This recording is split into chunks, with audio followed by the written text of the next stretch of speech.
As mentioned, my name is Hale. I am delighted to be here with you tonight. As mentioned, I'm CEO of Granite. I'm principal in Fox Rock, which has a booth here somewhere. I'm principal in the Copley, which probably has a booth here somewhere. I'm the owner of the Cannons, which has a booth here. The only thing I didn't bring is probably the one you wish I brought, which is some of the Boston Celtics, right? Did you guys invite me to be the keynote because I sponsored everything? Is that what it is? Truth is, I'm a very lucky guy.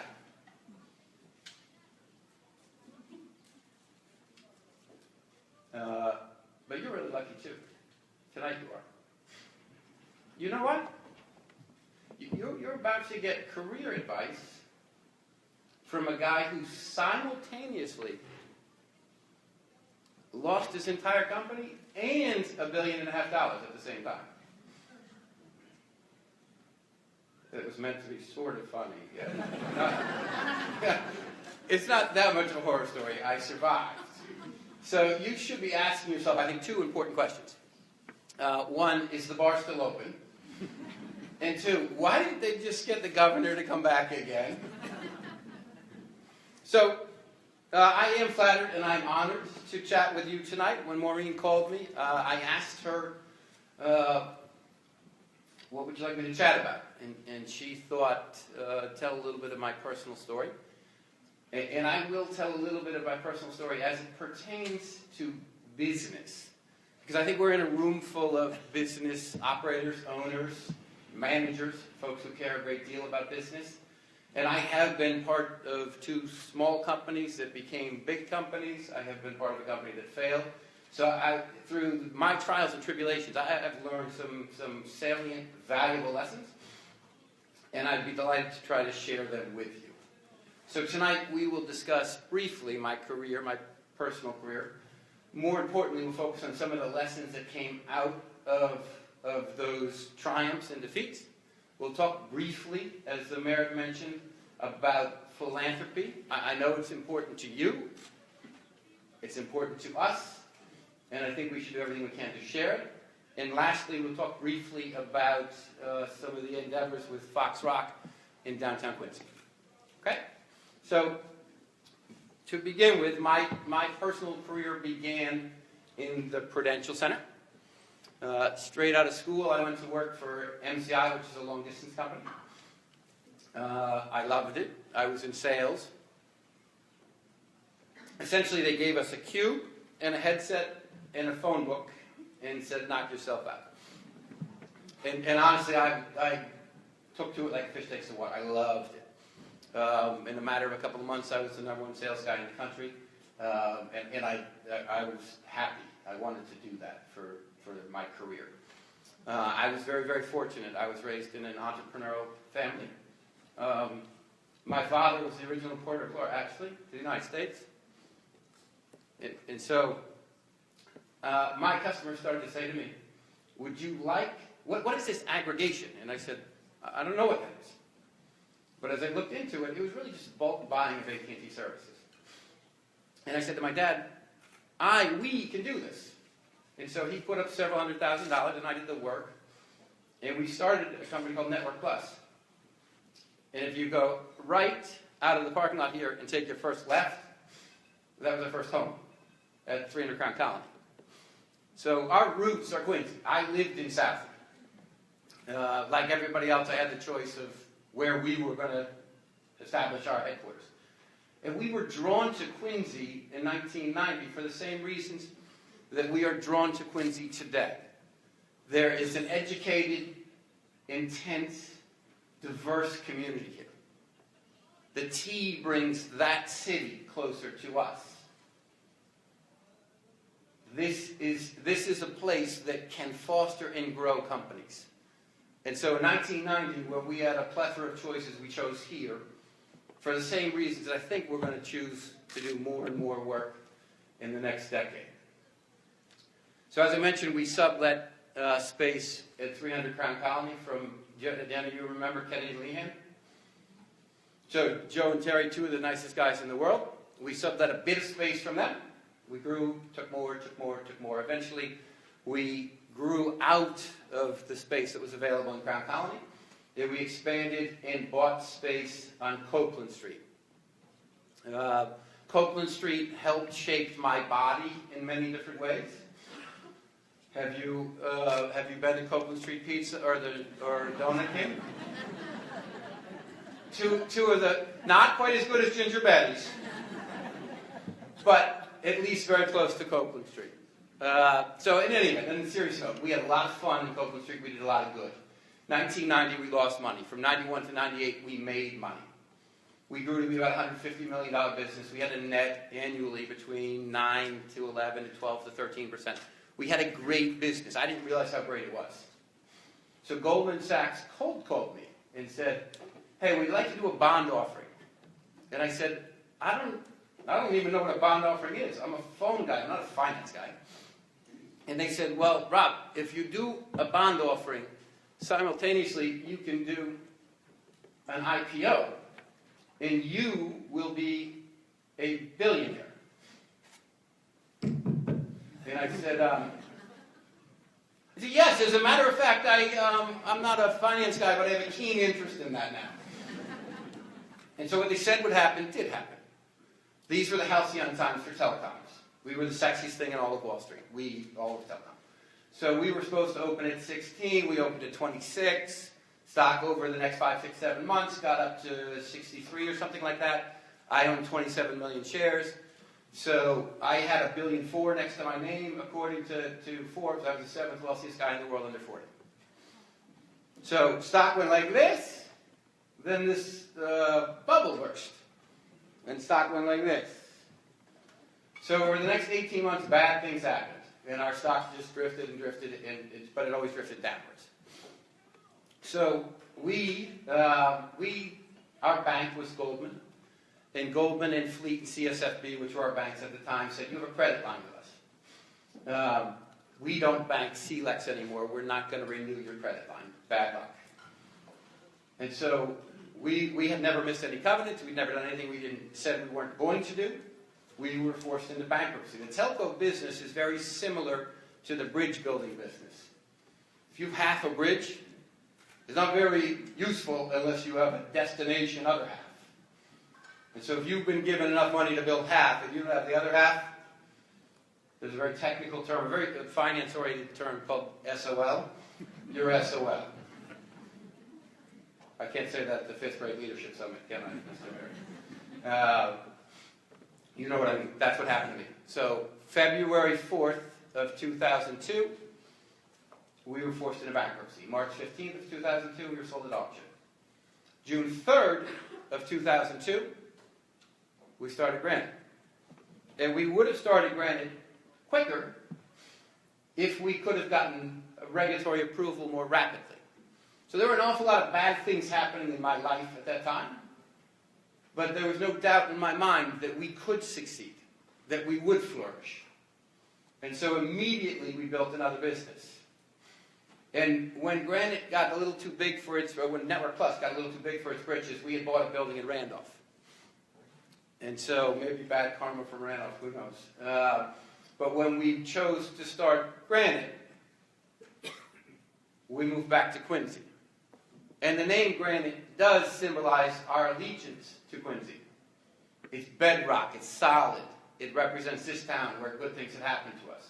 So all telcos then and now, they generally go with names that denote speed and kind of sexiness, like Lightship and Lightyear and all, like stuff like that. We didn't want that. We wanted stability. We wanted something that suggested sturdiness.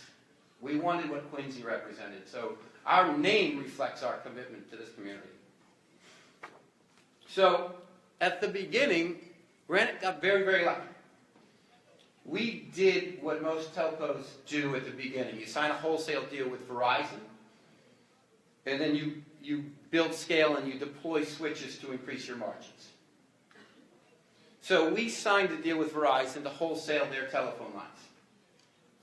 Walmart and Walgreens said, hey, let's consolidate and discount as a beta test the telephone lines at our stores in Boston through your wholesale deal with Verizon.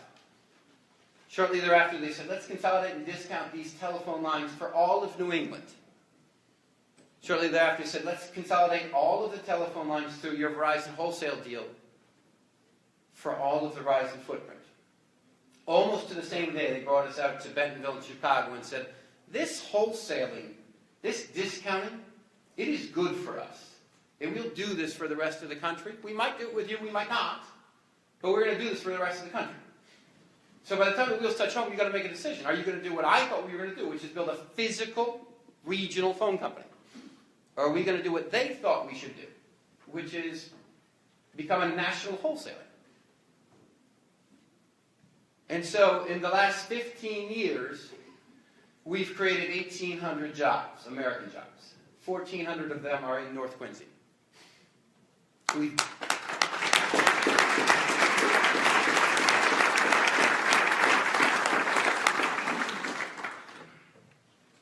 We've built a $1.25 billion business. We get lots of accolades for entrepreneur and things, the Entrepreneur of the Year awards, things like that. And people always say, how did you get that great idea? We didn't. We listened to them. So lesson number one that I would share with you is listen to your customers. They will tell you what's important, and they will drive you to growth. I'm quite certain if we had not listened to that advice at that time, I would not be here presenting to you. Our successes are largely attributable to that very idea. Second anecdotal evidence of that bit of advice. Listen to your customers. Same company, 07, 08, Walmart called us and said, hey, we have good news. We said, what's that? They said, we have given Humana, the benefits company Humana, we've given them the ability to install kiosks in every one of our stores that if you walk into a Walmart, you can pick it up, it'll auto-dial back to a call center, and they can sell you benefits. And and Humana was our customer at the time. We said, oh, that's delightful, and we want you to install the phone line. He said, that's even better, great. He said, and by the way, we want you to cable them all.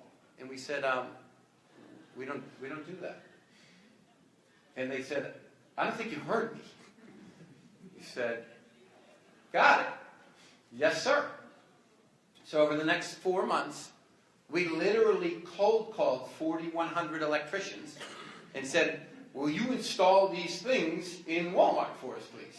At the end of 4 months, we reflected back and said, hey, the project went smoothly. It was a lot of work, but we made it work. And we said to ourselves, gee, if this idea of centralized techs is good for Walmart, then it's probably, which is the biggest company in the world, probably be pretty useful to other companies, wouldn't you think? And so that tech business, cabling business, is now a $100 million business for us. It nets 10 or 11%. It's created 100 American jobs. And it gives us a distinct advantage that other telcos don't have, because we can do work they can't. So listen to your customers. They'll tell you how to grow your business. Second lesson that I would share with you. Choose your teammates and your partners wisely.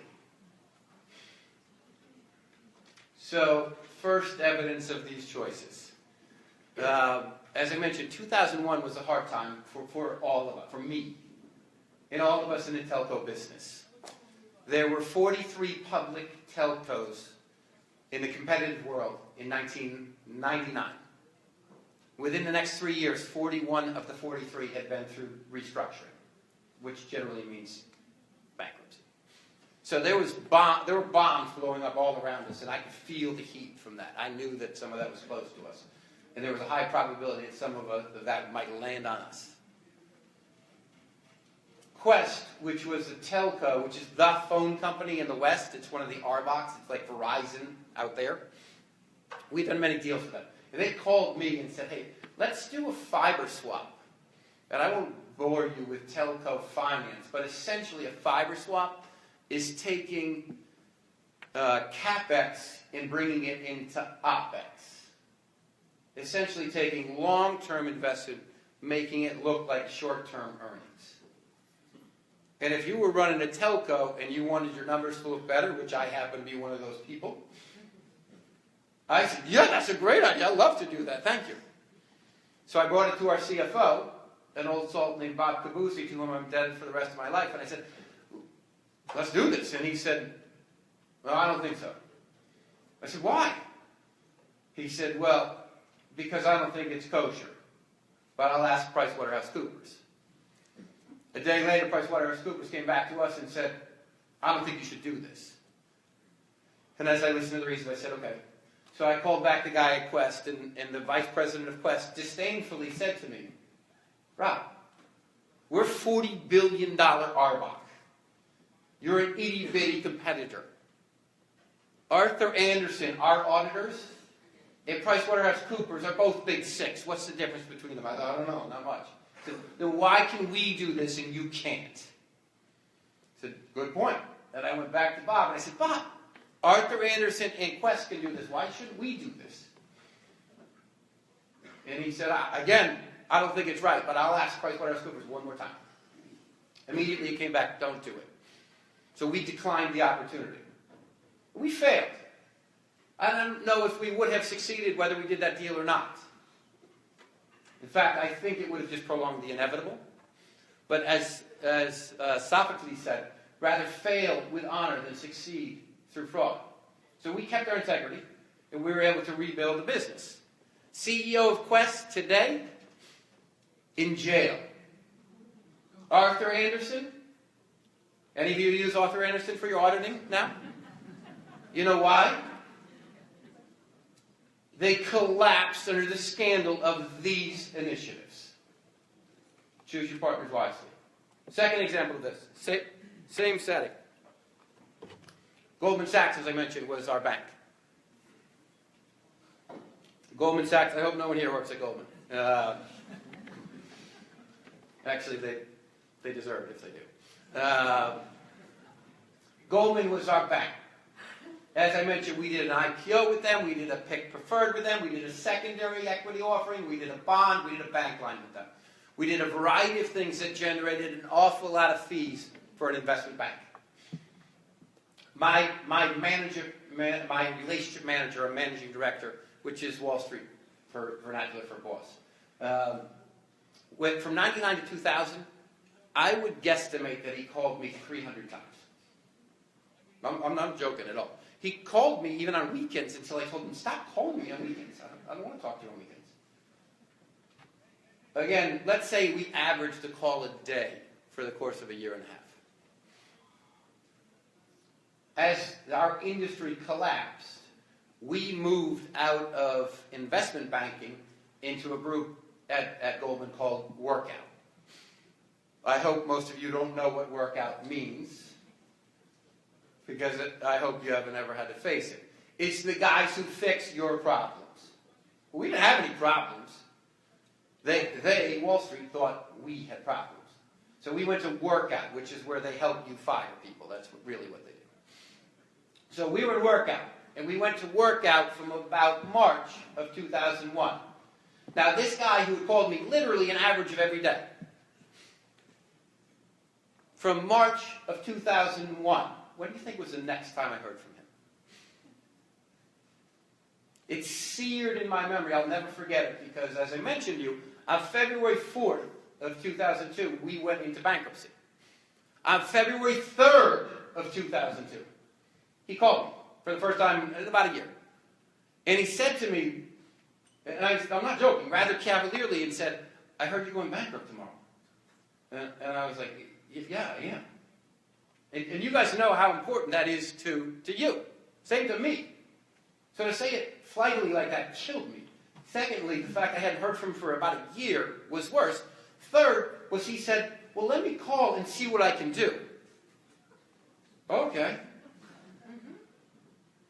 What do you think the next time was I heard from him? So 07, 08, he's left Goldman. And now he runs investment banking at another august investment banking institution in New York. And he calls me. And he has all these clever ideas about how we can raise capital. And I listened politely for a moment or two, and then I said to him, you may have a short-term memory. I do not. There might have been a couple of other things I couldn't have said in 5th grade leadership counseling. Choose your partners wisely. Lastly, my teammates. Now, as I mentioned, we failed at Network Plus. And I was the CEO. So when that ship hit the rocks, it was my fault. And those guys lived through that with me. All of them. It was painful. So I personally had death threats. I had lawsuits. Yes, we lost a lot of money. I had to let go of 400 people on a conference call.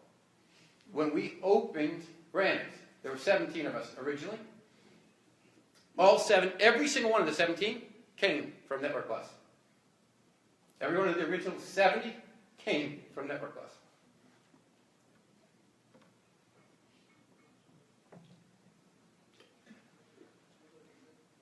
Now, without debt, without acquisition, without outside investment, that team has built a $1.25 billion business.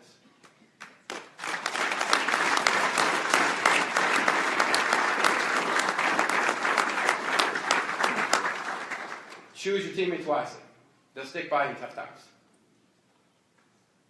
So, philanthropy. Philanthropy is very important to us at Granite, and as the mayor said, in this town. And we take philanthropy very seriously. We are very fortunate, as Maya Angelou said, to whom much is given, much is expected. We put $15.5 million into this community last year. Boston Magazine, just this recent issue, said we were the third most benevolent organization in Massachusetts.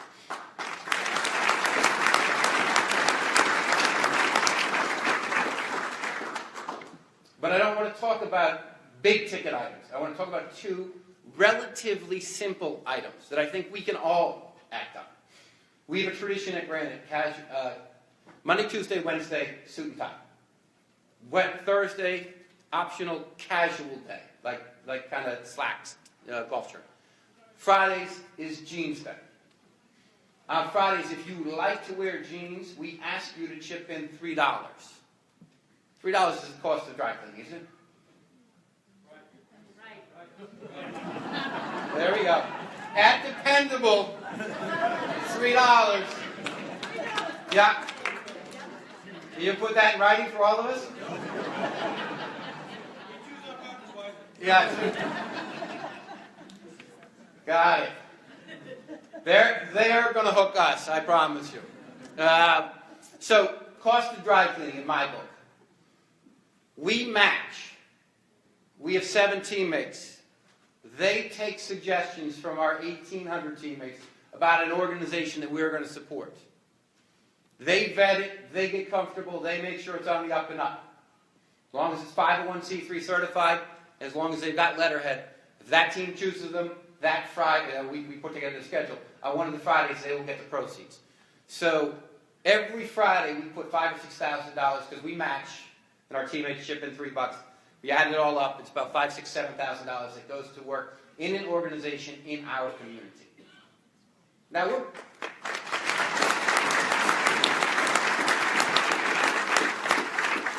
we're pretty big in terms of people, but I think honestly any of your companies could do that.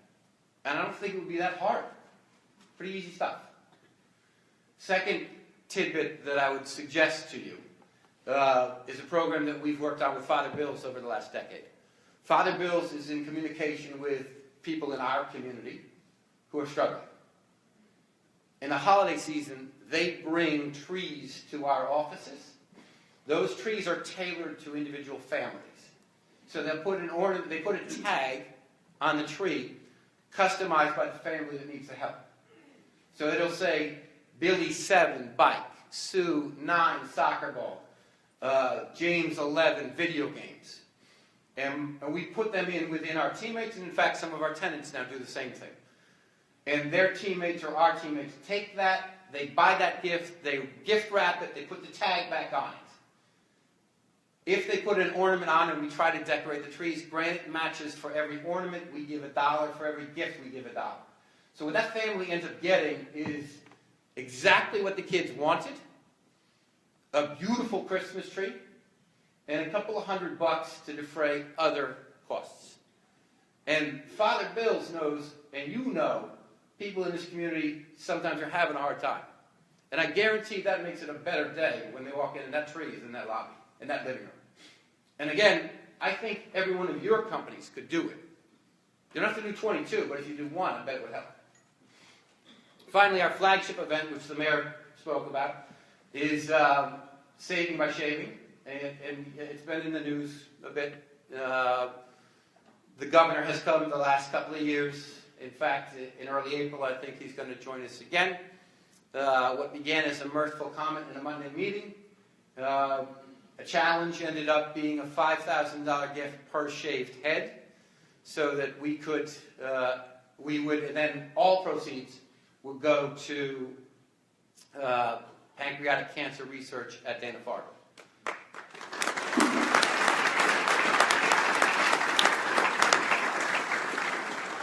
So, first year, we had about 500 of us. 2 years ago, we had about 700 of us. Last year, we had 870. In aggregate, we put $12 million to work at Dana-Farber for pancreatic cancer research.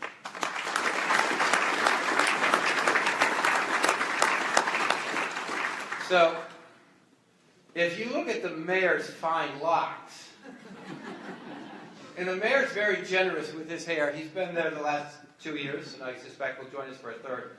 His hair is so handsome. Don't you think I should chip in a little extra? Well, I'm going to put it on you. We're going to do this in April, and we'll challenge Quincy Chamber of Commerce principals in leadership, principals of your companies. If you want to come over and we shave your heads, or if you're a young lady and you'll cut off 11 inches of healthy hair that we can give to Locks for Love, we'll give $5,000 in your honor to Dana-Farber.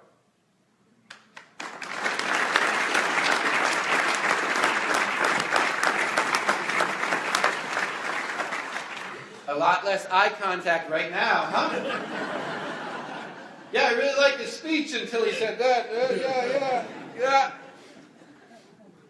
So, we'll get the date. I'm serious about this, of course, and we'll get you the date. And I'm telling you, in our lifetime, Dana and others are going to beat pancreatic cancer, and I'd love you to feel pride about helping to do that.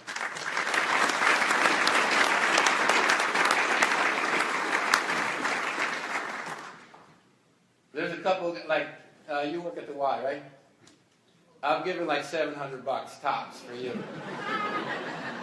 Yeah, $1,200 for goatee. That's it. Okay. Final thoughts. Fox Rock is our real estate development business. Just a couple facts about Fox Rock. We're about 8 years old. Over the last 8 years, we have bought or developed about 32 buildings, about 2.5 million square feet. With the exception of 3 buildings, they're all on the South Shore. They're all generally within 10 or 15 miles of here. Over the course of 8 years, we have sold 1 of those buildings. It was in Randolph. Maybe that bad karma thing was bothered me. In fact, it was one of our earlier acquisitions. It was a little distant from the other things that we did, a little smaller than some of the other things we did, so it didn't really fit what we were trying to do. What I'm telling you is that 31 of 32 buildings we have bought and we've held them. We're not a buy and flip. We're a buy and hold. And the things that we do are within 10 miles of this building. So we're part of this community, and we intend to be part of this community. We intend to build buildings that you want to be in and that you're proud of, because you're part of our family. So we focus on wellness. We have built a wellness campus in Plymouth of 3 buildings. We've built a 250,000 square foot wellness campus, which is being further developed as we speak, in Weymouth. And our flagship is a 550,000 square foot campus in Norwell, which I think is one of the nicer developments in the entire South Shore. As many of you know, we just bought Quincy Hospital. My opinion is Quincy Hospital right now is not something that Quincy can be proud of. And my guess is 50 years ago, it was a big part of that community, of our community. We're going to restore its luster. That's what we're here to do.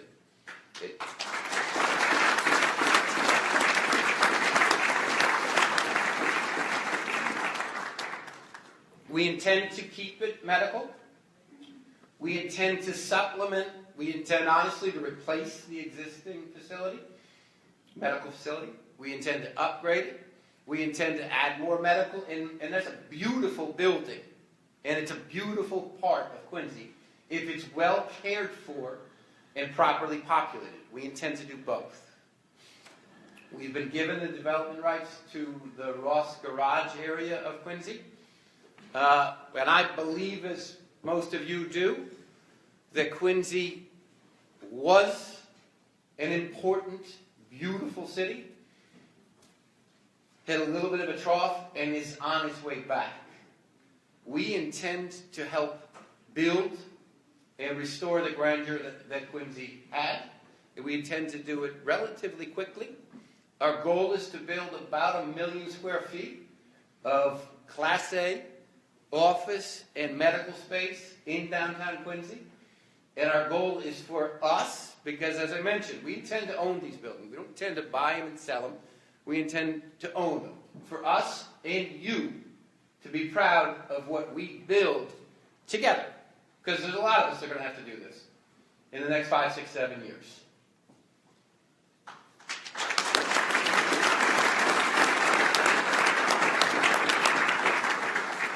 So why would we want to do this in Quincy? This is the biggest investment we've ever made. Why would we want to do it in Quincy? I think the same messages resonate today that resonated in 1990. There's a vibrance, there's a tenacity, there's a blue-collar yet educated community here. There are lots of great employees waiting for great jobs. That's the truth. And there's a T that brings us closer to the most educated city in the world that's getting overpopulated and pushing south. And the T is going to be expanded the next couple of years to make that commute even easier. So we believe, for a whole host of reasons, this city is going to grow. Not the least of which, and I say this sincerely, I believe we have a leader who wants to put resources and talent and energy to restoring Quincy to the grandeur that it had and should have. And I believe that sincerely.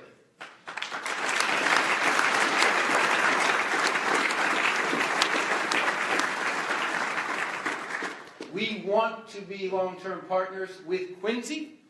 In 5, 6, 7 years, we want you and us to be proud of what we built. Thank you.